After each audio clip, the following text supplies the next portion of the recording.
Hello, Editor Liam here. You're actually hearing from me before the video even starts, which is kind of rare. I'm really sorry, but for whatever reason, I changed some settings in Streamlabs, and I clearly jacked my noise gate up to 1,000,000 right before Trent and I recorded this video. So I drop out of the audio quite a lot during this, and I'm really sorry. We're going to post it anyway because Trent's audio is good and mine is mostly fine, but you will hear me not be able to finish sentences at times. It'll drop out, and I am very sorry about that. But it's still a good video, and I think that mostly it doesn't affect the actual content, but I'm aware it will not be a problem for future videos. But yeah, my bad. Anyway, please enjoy the video. Hello and welcome back to the channel. We have a fun video for you today. I'm self-conscious about saying it now, but it is just reflexive. So fun. Yeah. So we want to do a bit of an extension of some of the stuff that came up on the Q&A. So this week we have a cool top 8 list. This is top 8 cards that could be pointed, and we'll talk about what that means in a second. But before we get into the list, I did quickly want to say thank you for 1,000 subscribers. Very exciting. Very awesome. We are pretty ecstatic, honestly. If you had told us like 6 months ago that this was where the channel was going to be, I don't know that I would have believed you. So thank you so much for everyone who has subscribed. And if you aren't subscribed, please do. We appreciate it a lot.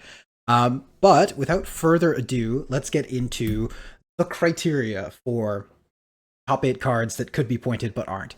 So we're not talking on pure power level here. And do you want to maybe elaborate on that a little bit, Trent? Yeah, so like there are cards in our format that are really high power level that you wouldn't really consider pointing. And I think the best case example or the best example of that is something like Swords to Plowshares. Like Swords to Plowshares is very clearly a cut above the rest of the white removal. It's one of the most it might be the most powerful removal spell ever printed. I don't really know. I think Like, it jury's probably. out on that, but it's very excellent. Like extremely high power level. 1 mana, just get rid of anything. Like so impressive. But you would not really point Swords to Plowshares, not in our format. In other like Highlander formats, I know that they have different pointing philosophies because they're like, 60 card or what have you. And so Swords to Plowshares, something like that comes up more often. But generally speaking, we don't point cards based on purely power level. There's a lot of things that go into pointing and a lot of different criteria that need to be met. And the distance between 0 points and 1 point is a chasm. I believe we referred to it as in our Q&A. So Yeah. yeah, I think Swords to Plowshares is the best example of that. We don't point things purely based on power level. Yeah, that has to And so have impact on the. yeah, and so the criteria for this is cards we think are the closest to being a point, and realistically, that isn't just power level. Like the cards we're going to show you are cards that are powerful, but they also bring different things to the game that we believe are closer to being point worthy. And another caveat is that we don't necessarily think that these cards should be points. We just believe that they are the cards that are the closest to that threshold. Yeah, And like, we have differing opinions on some of the cards. But yeah, you'll and stay tuned for that. But the rest of the whole top 8, we aren't saying like every card should be yeah, we're pointed. not We're saying just saying next like they're point very update, put powerful. all 8 of these cards on the list. As we get closer to the top of the list, we get closer to saying, hey, maybe next update, we'd like to see this one go on the list. But early on, especially, it's more just these ones are close. They might Yeah, not be there yet, definitely. but they're. Okay, without Well, and further ado, let's get into some honorable mentions. So, honorable mention number 1 is Enlightened Tutor. This is a 1 white mana instant, lets you put an artifact or an enchantment on top of your deck. It's an instant. I said that already. So, the power level on this card is very high, and this has been points before. It's back down to being mhm. 0. It was 1 for a long time. It was even 2. Why do you think this one is almost? And honestly, it's one of the farther ones away. It's in our honorable mentions. Yeah, it's an honorable mentions for a reason. And I think Enlightened Tutor, and we'll talk about Demonic Council in a second. These are sort of the like ideal of when we talk about cards that you should look out for. I think Enlightened Tutor and Demonic Cancel, just gonna lump them in this statement. They're really close to being a point because you can feel like, okay, we're one or two artifacts or enchantments away from needing to point Enlightened Tutor again, right? Um, and then I'm just gonna move right into the second card, Demonic Council. I think that we are one or two potential card types away. Like Wizards has shown that they're willing to add card types to the game, or we're like, maybe 4 to 5 more like really consistent deck pieces that put different things in the graveyard away from Demonic Council getting closer to Demonic Tutor. Yeah. Again, these cards are super far away from the point threshold currently. Like I'd say they're like pretty comfortably at 0 right now, but I mean like if you do it as a thought experiment, if we printed an artifact that said 2 mana, draw 3, all of a sudden Enlightened Tutor looks really, really good, right? Or 1 mana, draw 3. Let's say they decide to go buck wild and print Recall Recall as an artifact, artifact, yeah. right? And like those are obviously like really pushed scenarios, but you can see that like at some like if we were to take those scenarios and dial them back a bunch, like there would reach a point where we'd say like, okay, that's still really good. And like the tutors in our format, generally speaking, we try to point those as opposed to like actual pieces. Because the tutors break the symmetry of like the idea that we're playing 100 card singleton format, right? You get to play more effective copies of effects. So I think a lot of the yeah, time that's tutors end up on the list too because of their fair applications. Like we point combo pieces, but Mhm. Enlightened Tutor has been on the points list in the past because like you didn't want blue-white control re-rolling it to get moat and things of that ilk, and obviously that's not a concern. But it could Definitely. become one, right? If a bunch of fair artifacts get now all of a sudden like Jeskai just gets to fit this tight Enlightened Tutor package into their deck where they get to like go fetch a bunch of like bangers against particular matchups, like yeah, maybe that's something we would add. I think the other thing about Enlightened in particular that keeps it off the list is its color. Being white means that it's not really in combo colors, or Yeah. if it is in combo colors, it's very much so on the splash, and so it's not as easy to play in a lot of the combo decks. And the deck building cost is like you still play it, but there's a real deck building cost to put in a deck that we're kind of comfortable with.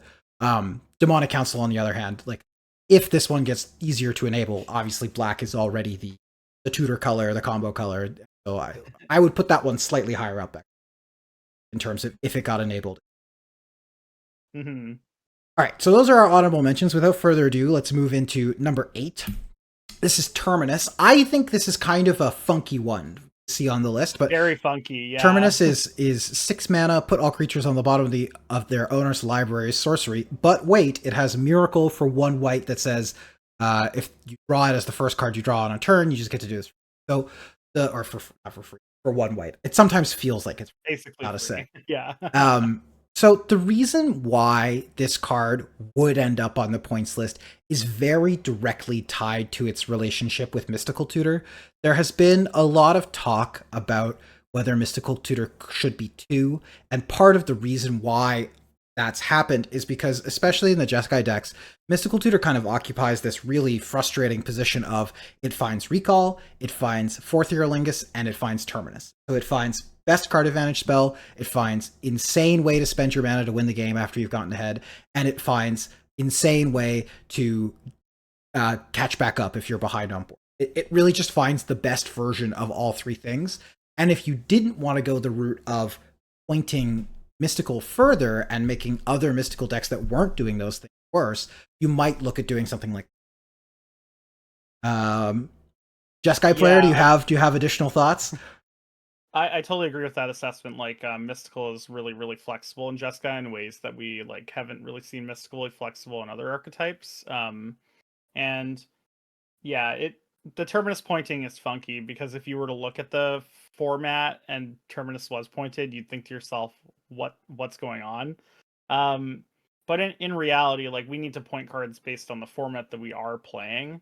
And if we determine at some point that Mystical Tutor being able to find 1 mana Wrath of God, 1 mana draw 3, and the best finisher in the game, and one of the best finishers in the game is just a little too much, then I can totally see a Terminus pointing as well. Because then, like, if you get Mystical Terminus, like right now, it's kind of just a whatever. Like that just happens.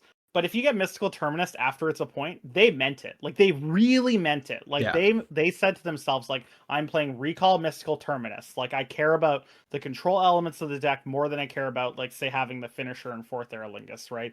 So if we feel like Jeskai is a little more oppressive, then this is a great pointing to, like, basically hurt mostly Jeskai. Like you have some splash damage in other archetypes like Scapeshift.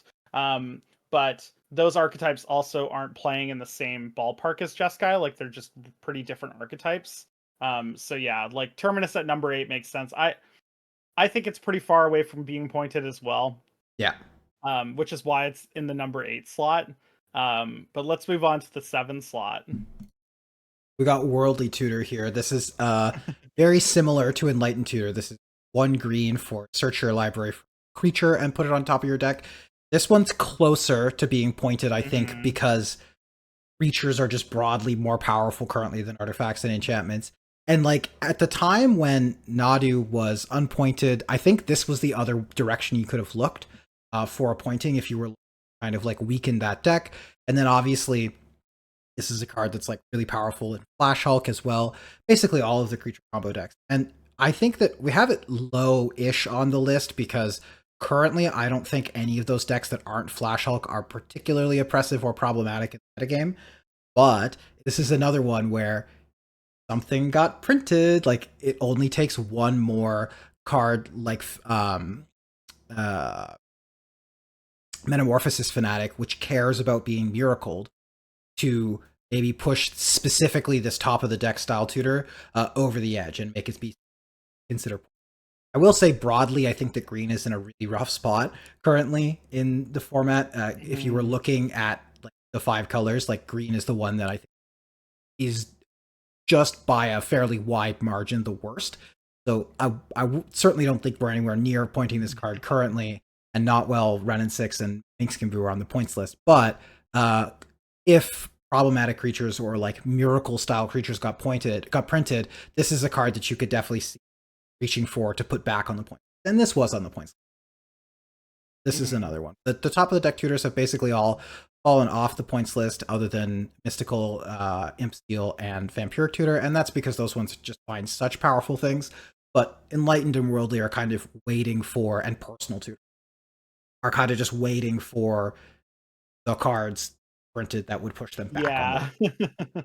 Like the 1 or 2 creatures that they could print. I think before this we were talking like, okay, well, if they printed, you know, on a Abhorrent Oculus style card where if you Worldly Tutor it, you can pay 3 mana and get a 5/5 that gets you a bunch of 2/2s, right? Like at that point it's like, okay, well, maybe we start to look at Worldly as something that we want to touch. But I agree, for the most part, especially when green is like really Kind of in the dumpster, hurting. I think. Yeah. I don't know if I'd want to touch Worldly Tutor at this stage. Yeah, I agree.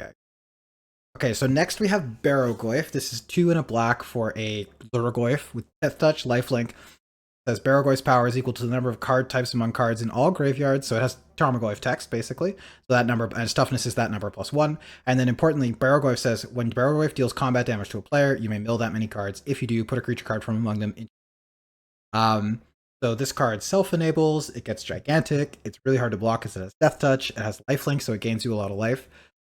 This is a card that you would point if you felt like it was having a oppressive impact on the ability to play aggro.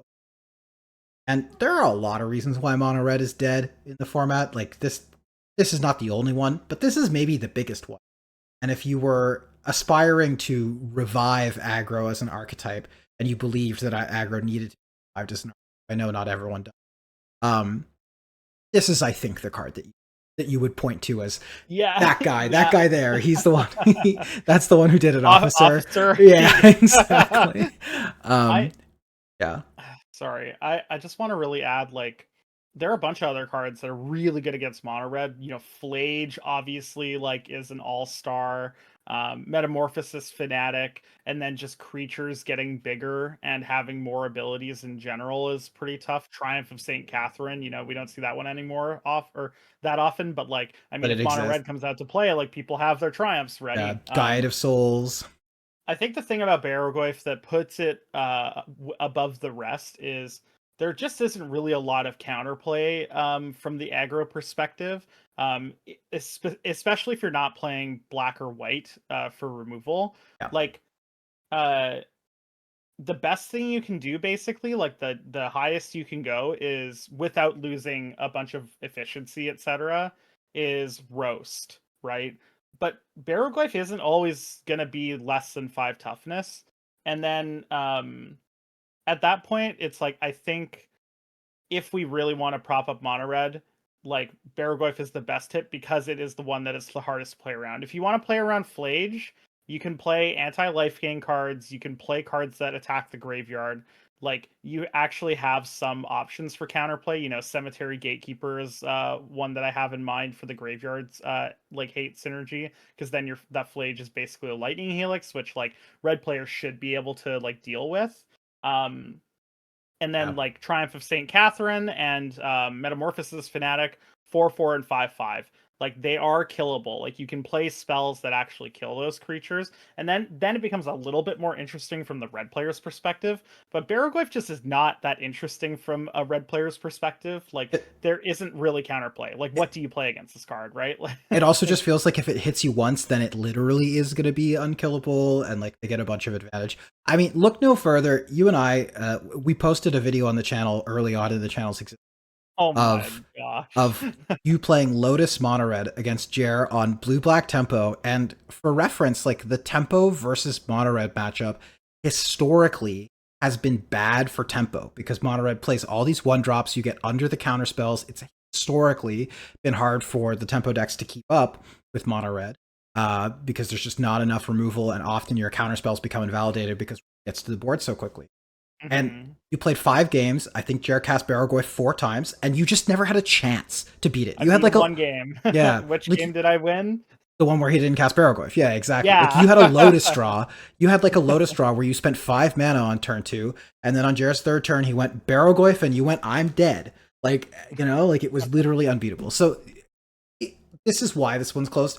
And I'll just briefly mention here because it comes up a lot. This is why cards like True Name Nemesis can't come off the points list. I see that one floated around a lot of people saying no one plays True Name. True Name's this embarrassing card that exists.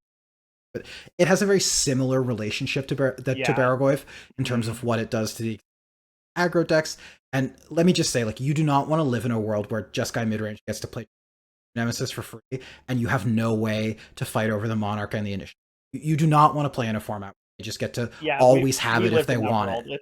It's horrible. Yeah. Well, I don't think we ever lived in a world where there was a free True Name Nemesis and the Monarch mechanic. I think we figured out that it was too good before that, but it was close. Oh, just free True Name world in general was terrible. It was and then fun. You add the Monarch and Initiative and all these other stuff. Yeah. It was not fun. All right, so let's move on.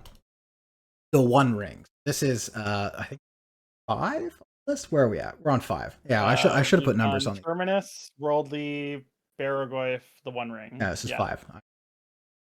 So this is a 4-mana legendary artifact with indestructible. Most people know what the One Ring does, but when it enters the battlefield, you get protection from everything. At your beginning of your upkeep, you lose 1 life for each burden counter on it, and you can tap it to add a burden counter on the One Ring, then draw a card for each burden counter on it. So this card generates massive card advantage. It's very frustrating because it's a thing that your opponent taps out for, and then they are just not vulnerable on the next turn, so you get to like free roll spending all your mana. The reason this card would potentially end up getting pointed, I think, is that it would be a combination of you felt like Paradox Academy was too good, and you also felt like the One Ring was becoming too much of a free roll in certain fair decks. And I don't think we are there yet. I think that in particular in fair decks, the opportunity cost to playing the One Ring is actually pretty tangible. We're not playing a format where you can play a second one, set the burden counters. The life loss does often matter in those fair matchups. But the games where this card looks really gross are the ones where you play it on a stable life total and it draws like 7 cards and you're playing a trying to combo off because those resources are basically unassailable. And if you're playing a deck that has the capacity to untap it, like Time Vault plays like a bunch of untappers for the One Ring, that's disgusting. Things like that. If you felt like maybe like Vault and Paradox Academy, these kind of artifact combo decks were too powerful, I think the One Ring is where I would reach to point before something like. Yeah, and the thing about the One Ring in our format, and you touched on it, so I'm going to touch on it again. Back you up here. Uh, it's just really hard to get rid of this thing, unless you make very specific deck building considerations. Like there are some cards that naturally get rid of it that you'll already want to play. Like I'm thinking of, Teferi Time Raveler, for example, like being able to bounce your One Ring. Like that's obviously a powerful interaction, but like for the most part, it just doesn't do the same thing as it does in other formats, like in 60 card formats. Um, and that's what's kept it off of the points list, in my opinion. Like, Yeah. there are many games of Highlander that end where someone like literally fell victim to the One Ring. Yeah. Like they They like couldn't they just stand the they burden couldn't anymore. stop themselves and Yeah. they kept going. And it's it has its because you actually do take the damage very consistently. Like it isn't just a complete one-stop killer of aggro either. But I will say, like recently, I was playing some Scape Shift and I played the One Ring on turn 4, and like it felt like I couldn't lose. Yeah. The So combo I decks are think the this problem, card I is, think. yeah, I think this card's like probably you're right. Like if you want to hit some combo decks, specifically like the artifact decks that can Yeah. untap this thing, Like like the that's big mana combo decks that can either untap it or play it really ahead of schedule. Those are the ones mhm. that you, I think, would look at pointing it for. And I think this is actually the thing that you would reach for. If we decided, hey, Time Vault and Paradox Academy are too good, this is the card that I would advocate. I also think pointing this card would be really good in that scenario too, because there's not a lot of splash damage. Like your mid-range deck, like you aren't losing a lot losing the One Ring. You know what I mean? Like, and your deck is never based around it. Like if Yeah. you're playing this card, you're playing it because your mid-range deck has the ability to like mitigate a lot of what's happening when you play the One Ring in terms of the life loss. But realistically, like if we pointed the One Ring because Paradox Academy or whatever were too good, then you as a mid-range player, I think I'd be happy because You just play I would against it hate less. seeing it on the other side of the Yeah, table. yeah, Like, I know. Exactly. I think this one would be actually a pretty clean point. I don't think any of those decks need a point currently, which is why agreed. this Yeah. is close to being a point. But I think this is a good one to signpost as like, hey, if something gets printed that starts to push those decks, and like for example, there's that new cantrip coming in Edge of Eternities that is gonna, I think, be quite good across the board for blue decks. If that maybe specifically pushes Paradox and Time Vault farther ahead, not that I'm saying it will, but if it did, rather than pointing that card, you could look at pull them back without hurting too Mhm. much else. Okay, next we have Abhorrent Oculus. It's come up once already.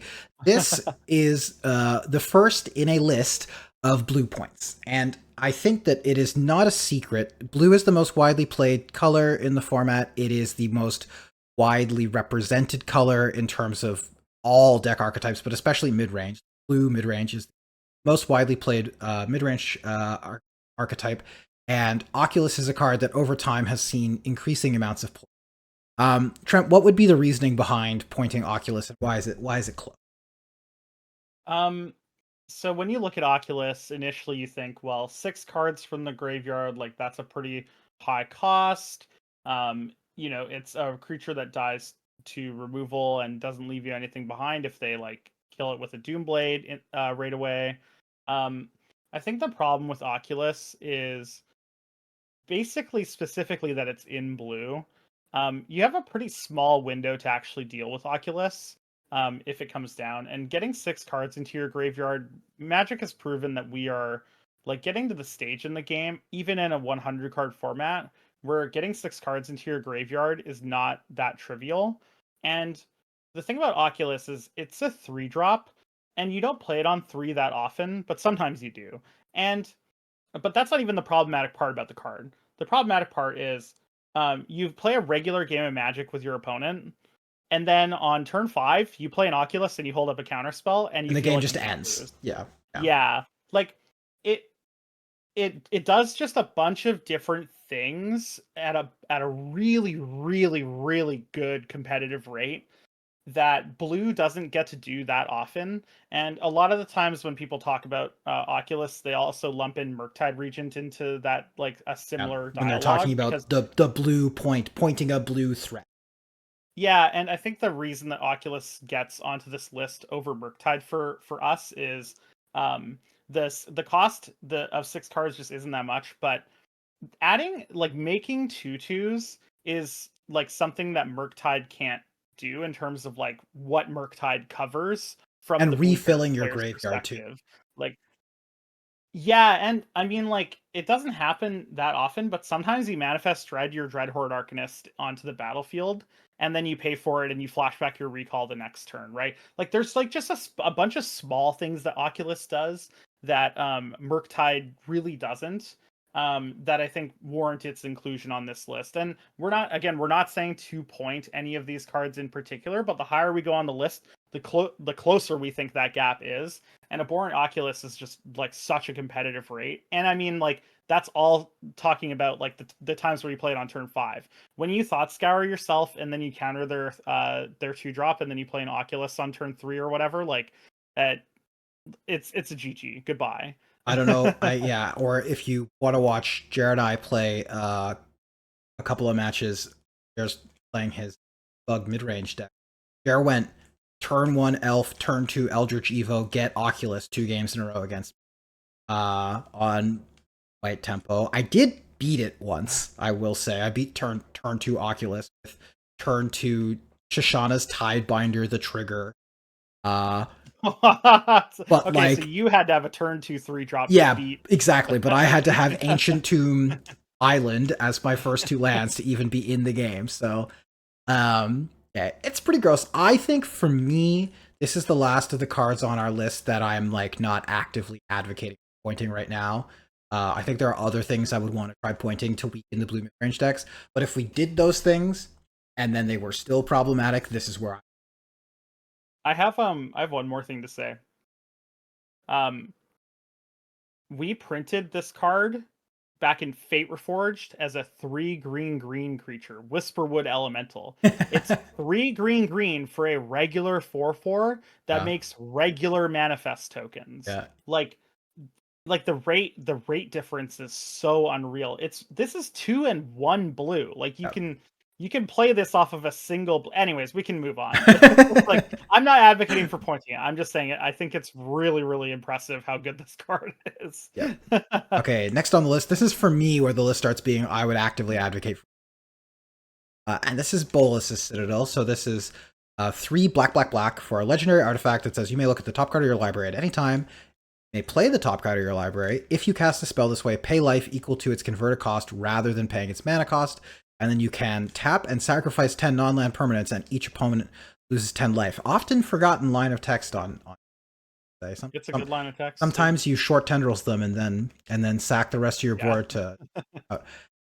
So obviously, if you've watched our power rankings video, you know that we have Citadel Storm rated very highly. 2 of us, Trent and I, are slightly less high on it than Jared. Jared believes it's the best deck in the format. You and I have the second best deck in the format. I do think it is the best combo deck in the format. This card is just so gross, and I do want to give a shout out to the developers of the deck, in particular Cyclops 8, who has a YouTube channel. You should check it out. But they really broke it, and I was kind of saying this the other day. Like, this card was printed almost a decade ago, which is kind of bananas to think. It has just existed, and honestly, this deck has been one of those ones that you could have played for quite a long time. It's gotten better over the last couple of years. It's improved. But this is a thing you could have been doing 10 years ago. Like, the day this card got printed, you could have built Tinker for Citadel Storm, and it wouldn't have been that different from you still had Aetherflux Reservoir, you still had all the combo cards. Like, Weather the Storm is like maybe one of the ones you're missing that you would want. Yeah, like, you're missing Weather and like Sunset Revelry as like good life gain cards, but other like, than that, you could potentially find replacements. I'm not 100%. So this card is very, if you were to point this card, it would be a very target, because it is unplayed in any deck other than Citadel, more or less. I know there are other Citadel decks that are like looking to like show and tell it into play, as well as like playing Oath, and like I've seen some lists, and I see you and I respect you. I love that kind of stuff. That's my kind of deck building. Unfortunately, like, this card might tank a point, and it won't be because of Citadel Storm, and it'll because you are saying we think specifically Citadel Storm is too. So yeah, this one's pretty straightforward. Have anything? Yeah, I think I'll caveat this by saying like I don't know if from my perspective I'm advocating for a point on Citadel, like, but you're right, like the next three are like the things that are, if they were appointed I wouldn't be surprised, and maybe I do feel like they, like it's either a coin toss or like they should be really heavily, these next things should definitely be heavily considered Yeah. at minimum. These are um ones where like I would either like to see them pointed or something else on the points list to go up, like that's already on the list as Yeah, a and way then to we try see and how the changes work or what have you. And I agree with all of your points. To add to that, you could theoretically point Tinker as well. yeah. But it, like pointing Citadel itself would be like a targeted point on the Citadel deck. And right now we believe that it's the best combo deck in the format, and it's really fast, and it doesn't leave a lot of room for counterplay in a lot of different matchups. So, Yeah. yeah, I think this is something I would heavily consider if I was on the council for sure. Yeah. Like for me, I would be on like maybe we try Mystical to 2, maybe we try Tinker up 1.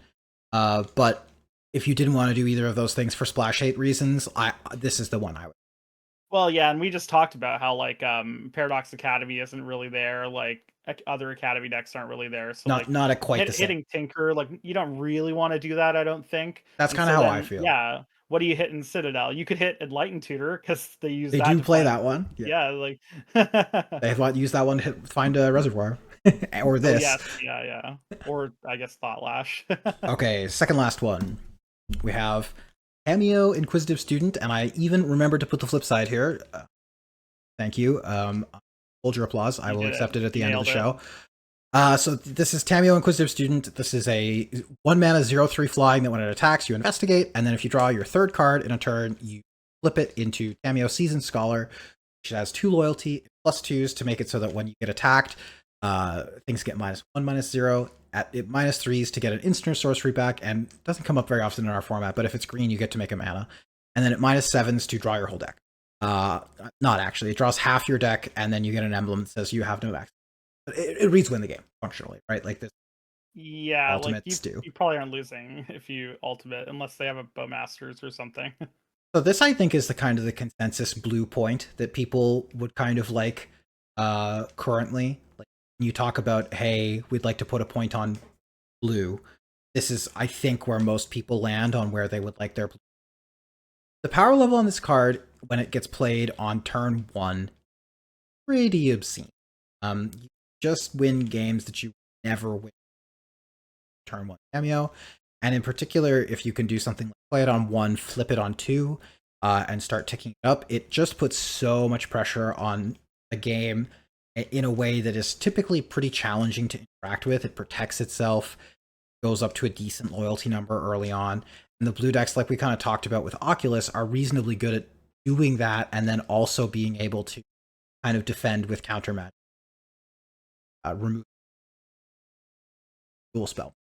I will say we have this high partially in deference to Chair. I know he's much higher on the Tamo to 1 pointing than I am. I'm lower on it. I think that I would try other things first. To me, this card, it has a very sharp fall off in terms of the turn you cast it on. Like I don't think that this card is nearly as problematic when you cast on turn. Like in the kind of case that we were talking about with Oculus, where you go on 5 mana, Oculus hold up counterspell, and you feel like the game is over. I don't feel like the same thing is quite true when you go on turn 3, play Tamo, hold up counterspell, counter their removal spell. Like I do think that that's not as good. It's still good, but I don't think that it's as gaming. But this card is very strong. And the other reason to point it is that it has also made its way into basically all of the combo decks in the format as well, as this kind of like really frustrating juke where you mulligan a hand and you maybe go down to 6 and you're playing against a combo deck in game 2, so you put a removal spell on the bottom and then they just go turn 1 Tamo and you like, right? Like I recently did that to our tokens player Jason. Like he bottomed Solitude because I was playing Scapeshift, and then I just played turn 1 Tamo, and it's like. So I think if you were going to point it, that's part of why. Like you're basically just saying, like broadly across the board, blue is too good. This is a good way to kind of check blue. And I will say philosophically, I like that plan. if you think that the blue mid-range decks are too good, I like trying to point to blue cards instead of trying to point non-blue cards that plan, and Tameo's a good option in that regard. So yeah, card is very powerful. Definitely a good option to reach for, I think, if you wanted to point blue card, the blue decks broadly speaking. I know, again, not everyone feels as though the blue decks, quote unquote, are problematic. And the recent play data for like the Discord webcam tournaments supports that blue decks are widely played, but don't necessarily convert wins at a problematic win rate. So maybe there is something to be said that they just get played a lot, and that gives us bias to think good. Certain. But if you wanted to point blue here, this I think would be the. Yeah, I think the thing about Tameo that I'm coming around on is so my initial pointing philosophy is like I'm really almost always against pointing threats like creatures specifically. Um but I think the more I play with Tameo and the more it's played against me, the the closer I'm getting to where Jer is.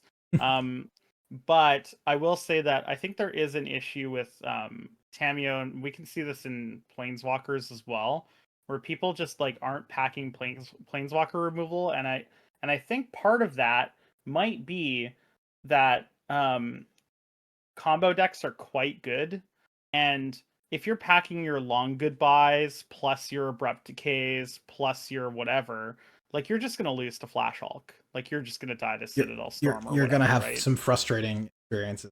Your hand is So I think there might 50% dead.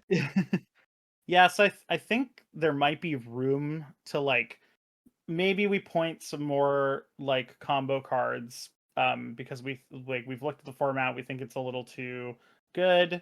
It should cost you more if you want to play combo decks, especially combo decks that are that fast. Even though they're playing Tameo, like whatever, they're losing other points, and Tameo isn't necessarily an ace in combo decks either. Like, I mean, It's an annoying if you draw, juke. it's an annoying juke on turn one, but if you draw your Tameo on turn three in your combo deck, like it's still pretty medium. So I think there might be room for us to work around that and leave Tameo alone. Because like I know there was a sentiment when Ragavan first got onto the scene of like, what are we going to do about Ragavan? And now we don't really hear people advocating for that at all, right? Because Magic's like sort of grows and changes, and people adapt, and things happen that make Ragavan still excellent. Like the card is obviously very good, but it's been pushed down a little by like just the state of the metagame and the game itself. And I think there might be room for Tameo there, but at the same time, like if there isn't, then we need to be ready and available to look at this card and really scrutinize it not being on the points list. That's why this is the list of cards that are almost a point, right? Like Yeah. this is one of the ones that I think is like the smallest nudge away from being like, okay, get it on the list. And this is a weird one to evaluate, like I said, because its rate is so variable. Yeah. Okay, so I kind of lied because I think I am the setup for what our number one card and me saying this is the blue point insinuated that the last card wasn't going to be blue, but it is. It's Spellseeker. So Seeker came off the list not that long ago, 6 months ish. Seeker came off the list, and for me personally, at least, I think it probably should go back on. But Trent, I'll let you talk about Seeker first, and then I'll share my thought. Yeah. So I think initially I was against Seeker going back on the list, but again, the more I play it, the more I start to think like I actually think this might be worth a point. I think the initial reason I really wanted Seeker off of the list was because Seeker Walk itself was just in a really unplayable state for a while. Like, it was weird to have a deck so dominant in 2023 just like get so trounced in like, mid to late 2024 that it felt like I would rather be doing anything else. And I think Seeker Walk is a really like neat combo to have in the format, like a creature based combo that costs 6 mana most of the time, that can be interacted with on the stack and with creature removal and in the graveyard. Like many places for you and your opponent to have like really fascinating, interesting, dynamic exchanges that really like change the texture of the game when you are playing it. Like I want that in my format. Like I think if your creature combo deck in the format is Spellseeker, like your format is actually doing like pretty well for the most part. That being said, widespread adoption of Spellseeker is not exactly where I would want to be. The 1/1 body is super, super relevant. Like the difference between Spellseeker and Solve the Equation and Recall decks is like the difference between night and day. The like idea that Spellseeker can like attacking is relevant too because it can help trade for like Monarch and whatnot in like certain corner cases that like decks like Jeskai are actually pretty bad at like reacquiring. But like you can also just play Spellseeker value with Ephemerate like as a free roll in a lot of archetypes. It slots right into combo too, so like it sees ubiquitous play in a ton of combo decks and a ton of mid-range decks. It finds recall. Obviously, that's a big deal. Like I've spoken a lot before about how when you're playing the blue recall mid-range decks, like adding recall into your game Whether it's in the is graveyard something or that you are not. looking Yeah. to do, and whether it's in the graveyard or not. And that's why things like Mystical Tutor, even though Mystical Tutor is a technically a draw to you because you're skipping your next draw step to draw that recall, like just adding recall into the game for you to be able to get back with Mystic Sanctuary, etc., is amazing. Also, Spellseeker is like such a catch-all because like our spells are getting so inexpensive. Like Fourth Aerlingus is something that it gets now. Like it always got Sword Plowshares, but we just talked about how Sword Plowshares is like basically the best removal spell ever printed, right? Like Finds it mystical. So it like finds exactly. wrath kind of slowly, but it does find wrath. Yeah, it finds well, and yeah, it finds like Damn, which is actual Wrath of God, but it also finds Mystical for Terminus, Yeah. which matters because you can put your Spellseeker back into your library to get it back again. It's a creature, so it's findable in a lot of different archetypes, but honestly, I don't even think that's like the worst of it. I think it literally is just that Spellseeker sees really ubiquitous play. It finds combo pieces, it finds tutors that find combo pieces, it finds Ancestral Recall, it finds Fourth Aerlingus, which is one of the best finishers in the game. Like it, I don't know. It just does so many things at such a great rate that I think it's really hard to look at Spellseeker and think like it it shouldn't be a point or that it shouldn't at least be like really really heavily considered. And I'm gonna pass it back to you because I know that you feel like Spellseeker should be a point. Yeah, this is where I would reach, honestly. I think that this is a good addition to the list. This is something that would largely reduce the power of basically every problematic or powerful deck that's on the tier list right now that is blue. Like it's good to get it out of some of the blue mid-range decks. I think it's good to get it out as a free roll in both of the combo decks, and in particular Flash Hulk loves playing this card. But also Paradox Academy plays this card some amount of the, or sorry, Citadel Storm plays this card some amount of the time. Breach plays this card some amount of the time because it finds Brain Freeze. Like it is one of these cards where because it's a free roll, I think that it sees ubiquitous play, and I think at one it would still see play, and I think that's one of the relevant things is like if you made this one instead of being like relatively ubiquitous across like most blue decks, it instead would become a thing that you would have to make a decision about, and I think that that's largely a good thing. Attacking and blocking is not irrelevant at all. It matters a lot. I also think the fact that this becomes a one-card combo with Ephemerate and Neoform is pretty relevant as well. Obviously, specifically Seeker Walk isn't a problematic force in the metagame right now at all, although I will say, like, Pat showed up at YJ having not played Highlander for 18 months at all. So, like, I don't know, like, maybe it's just a skill issue. I think it was him not wearing shoes. that His feet that were on the ground the whole time. he was too grounded. Um, but yeah, like I don't actually think it's true. Although I do think the Secret Block deck is hard to play, and that thusly makes evaluating its power level. But like Scape Shift gets to play this card, right? Like you get to play Time Walk in your Scape Shift deck and just have this like one card combo in your big mana deck that like it's not totally unreasonable to think that if you're Scape Shift, you could be like casting Spellseeker with the mana to you do the entire combo with a counterspell up. That's not that unrealistic to get to 8.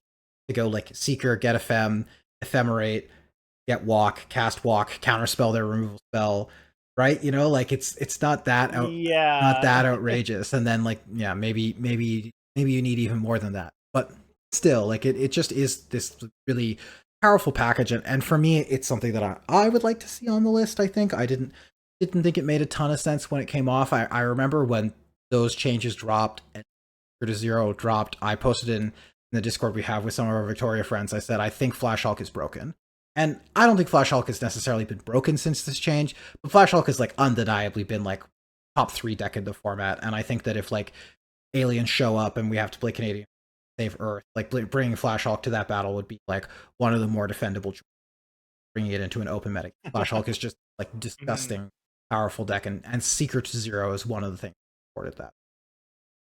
Yeah, I think as well, like with Spellseeker, I said earlier that like having Seeker Walk in your format, I think is really like cool in terms of like it being the creature combo or the creature combo deck. But at the same time, like when Seeker Walk was good and it got really heavily pointed, it like Time Walk was 7, for Yeah. example. Now it's 6, right? Like, so I think if we're worried about like hurting the Seeker Walk fans out there, I don't think we really need to be worried that much, because realistically, like Seeker plus Time Walk being 7 points, I think is pretty reasonable. Spellseeker itself is 6 mana, win the game. Like if you have the requisite costs, like all you need is I think it's 2 blue, a green, and a white, and then two of any other color, and you can win the game with Seeker in your hand. So Yeah. I think I think pointing Spellseeker is really low risk. Uh you're not taking a card out of people's hands where like it's a really interesting dynamic game piece that like is doing a bunch of stuff in a bunch of other archetypes. We talked about like pointing Citadel instead of like other cards from that deck because it would be a targeted pointing. Like Seeker is not like wouldn't be a targeted pointing. Like it's not doing really interesting cool stuff in other decks. It's basically just like 3 mana, make a 1/1 find recall, right? Yeah, So yeah. It's doing really weird feeling things. And I will also add just briefly on the Seeker Walk note, like of the creature combo deck. That deck is like -8 inception. Like Earthing Prod used to cost 3 at one point. yeah, Like Mystic used to be a point. Worldly Tutor Chiche, like was all in these other that deck. things. Yeah, Used to Worldly play Tutor. Survival of Yeah. the Fittest. Like Survival of the Fittest came off the list at the same time as Seeker. So like Seeker Walk is at the point now where like if Seeker became a point, it's not like all of a sudden you have this like problematic puzzle to solve of like points. Like it means that like now you're playing Seeker and Walk at 7, and then you probably play both red green walkers right now because they're points for some reason, or maybe you put like WPA in your deck. But like Pat was Yeah. messaging me and he was like, yeah, I just like looked at the points list and was like, I get to play a Mox in this deck now? Like what is going on? Like he played Mox WPA Time Walk because he was like, literally all the cards I used to have to pay points for are free. So Yes. I don't think it's like this thing where I genuinely don't think that. Ironically, the Spellseeker point wouldn't make Seeker Walk that much worse. Actually, It actually might make it better because the because rest of the format power level because the goes rest of down. the format, Yeah. yeah. All right. Well, that's our list. We hope you enjoyed it. If you want to see more of this style of content, let us know. We're more than happy to do it. Obviously, we love doing podcast style content as well as gameplay. Trent, I don't know if you have any other notes you'd like to add before we sign off. I just wanted to say thanks for 1,000 subscribers again. It's really cool. Like we legit had no idea that this would be something that we'd reach, and I don't know if I've ever had 1,000 of anything except for like when I eat rice. So really, we thank everyone. It's really cool. We love doing this. It's so fun, like just to hang out with the homies and play Lander and like toss it online and get down in the comments and chat with people about the format. Like I feel like we're learning a lot. And I mean, when Liam, Jer, and I started playing this format, like it essentially only existed in Victoria. And so I think another part that's really cool, we got that cat. Who was that? Reef Hopper can. Oh, the Hopper cameo. You love to I was see it. hoping he would like to stay up here for a little. We when we started the format, it was basically a Victoria only format. Like there were a couple of other communities, but like for the most part, like we weren't really talking to people online. We weren't chatting with people about like the decks that they were liking or what they were brewing, etc. And we just really love that part of the format now. So and we'd love to talk to you in our spaces. So thank you so much. And yeah, like if you like this content, feel free to subscribe and like comment down below. I'll pass it back to Liam for our last words, I suppose. Yeah, I have another. Which cat? Which cat? This is Shadowfact. But yeah, anyway, thank you What's so your much name? for watching. We really appreciate it. Obviously, sorry, I'm not near my microphone. If you have cards that you think are close to be pointed that didn't appear on our list, let us know in the comments. We're happy to talk about it. It's always a contentious topic, I think. But yeah, without further ado, we really appreciate all the subscriptions and the comments, and we love talking to you guys. But we will see you next time.